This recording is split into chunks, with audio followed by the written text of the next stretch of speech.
Hello everyone, welcome to channel learn with ease. आज का topic है काउंटिंग रेशियोज का, जिसमें हम सॉल्व करेंगे question number 107 chapter 3 DK Goyal की बुक से, class 12 accounts. Online sessions, online classes अगर आप चाहते हो, इंटरेस्टेड हो, तो मुझे व्हाट्सएप कर दो इस नंबर पर अपना नाम और क्लास। आप मुझे फॉलो कर सकते हो Telegram channel learn with ease official, जहां पर आप अपने डाउट्स और कमेंट्स लिख करके भेज सकते हो। तो क्वेश्चन में दिया है कि आपको ऑपरेटिंग प्रॉफिट रेशियो कैलकुलेट करनी है। कैसे करोगे, पहले समझो कि ऑपरेटिंग प्रॉफिट को आपको निकालना कैसे, वो है क्या। आपने अभी तक देखा कि हमने ऑपरेटिंग रेशियो कैलकुलेट करते हुए सारे के सारे खर्चे माइनस किए थे, सारे के सारे खर्चे टोटल किए थे, कॉस्ट ऑफ गुड्स सोल्ड लिया था और ऑपरेटिंग एक्सपेंसेस लिए थे। ऑपरेटिंग एक्सपेंसेस क्या थे आपके? जो सेलिंग एंड डिस्ट्रीब्यूशन के खर्चे थे, डेप्रिसिएशन थे, जो भी आपके इनडायरेक्ट एक्सपेंसेस है, लेकिन वो सारे के सारे खर्चे आपके रेवेन्यू फ्रॉम ऑपरेशन से रिलेटेड है। जो आपका बिजनेस है, जो आप मेन बिजनेस कर रहे हो, उससे रिलेटेड है, वही खर्चे आपने लिए। जो आपके बिजनेस से रिलेटेड डायरेक्ट और इनडायरेक्ट एक्सपेंसेस है, वो आपने टोटल करके आपने ऑपरेटिंग रेशियो को कैलकुलेट किया। अब वही आपको करना है ऑपरेटिंग प्रॉफिट के लिए।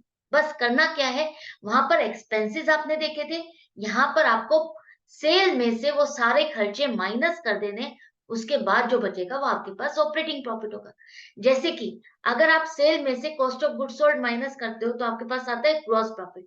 ग्रॉस प्रॉफिट में से अब आप माइनस कर दो आगे जो आपके इनडायरेक्ट एक्सपेंसेस है, जैसे कि selling expenses, office and administrative expenses. ये सब क्या है? आपके सेल से रिलेटेड है, जो आपने सेल को प्रमोट करने के लिए, अपनी सेल को करने के लिए, बिजनेस चलाने के लिए जो आपने ऑफिस खोला है, वहां पर सैलरी की पेमेंट कर रहे हो, रेंट दे रहे हो, प्रिंटिंग एंड स्टेशनरी, बहुत सारे खर्चे कर रहे हो। वो सारे के सारे खर्चे आपके ऑपरेटिंग एक्सपेंसेस है, जिसे आपको माइनस करना है। इसी तरह से कोई ऑपरेटिंग इनकम भी हो सकती है, तो वो इनकम आपको प्लस करनी है, और उसके बाद आपको मिल जाएगा ऑपरेटिंग प्रॉफिट। अब ये रेशियो आपकी बताएगी कि आप अपनी सेल का कितना पोर्शन, कितनी परसेंटेज ऑपरेटिंग प्रॉफिट अर्न करते हो। तो सबसे पहले देखो, आपके पास सेल है 7 लाख, ग्रॉस प्रॉफिट कह रहा है 40% ऑन कॉस्ट है, ऑन कॉस्ट, और वो आपके पास है नहीं। तो हम मान लेते हैं कि कॉस्ट आपकी 100 रुपए है, तो ग्रॉस प्रॉफिट कितना हो जाएगा? 100 का 40% 40 रुपए। तो आप 100 जमा 40, 100 में 40 रुपए प्रॉफिट ऐड करने के बाद ही तो आप सेल कर रहे हो। तो सेल आपकी हो जाएगी 140 रुपए की। मतलब कि कोई भी चीज आपने बनाई, वो 100 रुपए में बनाई और उसको बेचा कितने में? 140 में। इस तरह से आपकी टोटल सेल हुई 7 लाख की। अब 7 लाख की अगर सेल हुई, तो आपने कितने पीस इतने बनाए कि आपको 7 लाख की सेल हुई। तो वो पता करने के लिए आप क्या करोगे, 7 लाख को 140 से डिवाइड करो, तो आपको नंबर ऑफ पीसेस मिल जाएंगे जो आपने बेचे। जो आपने बेचे वो कितने आए? 5,000 पीस आपने बेचे। 5,000 पीस बनाने की कॉस्ट कितनी आई? 100 रुपए की कॉस्ट आती है एक पीस बनाने में, तो 5,000 पीस बनाने की कॉस्ट हो गई 5 लाख रुपए। अब आपके पास कॉस्ट ऑफ गुड सोल्ड आ गया। ठीक है, अब इसको आप क्या करोगे, कॉस्ट ऑफ गुड सोल्ड, और आपको क्या करना है, यहाँ पर माइनस कर दो। 40% ऑफ 5 लाख का कहा है इसने, 40% of 5 lakh cost of good sold का आपका ग्रॉस प्रॉफिट है। तो 5 लाख अगर कॉस्ट है, तो उसका 40% ग्रॉस प्रॉफिट कितना हो जाएगा? 2 लाख। अब आपके पास ग्रॉस प्रॉफिट आ गए। आपने सेल में से cost of goods sold minus करने के बाद जो आपके पास ग्रॉस प्रॉफिट आता है, वो आपके पास आ गया 2 लाख। अब इस 2 लाख में से आप ऑपरेटिंग एक्सपेंसेस माइनस कर दो, जो कि आपके हैं ऑफिस एंड एडमिनिस्ट्रेटिव एक्सपेंसेस 30,000 और सेलिंग एक्सपेंसेस 16,000।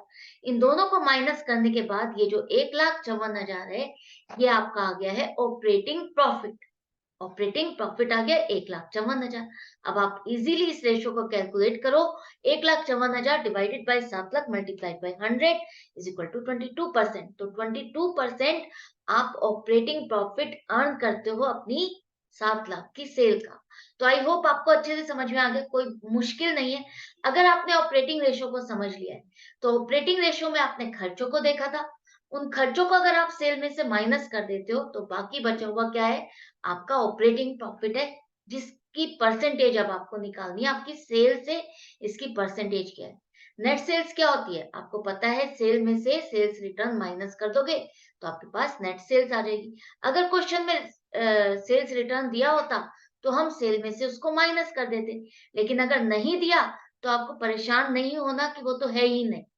तो हम यही मान के चलेंगे जो सेल है वही आपकी नेट सेल। क्लियर है? तो आई होप ये क्वेश्चन अच्छा लगा है, समझ में भी आ गया है, डाउट और कंफ्यूजन खत्म हो गए हैं। मिलती हूँ मैं नेक्स्ट वीडियो में नेक्स्ट क्वेश्चन के साथ, लेकिन आपको अपनी प्रैक्टिस जारी रखनी है और प्रैक्टिस करते रहना है। Goodbye and take care.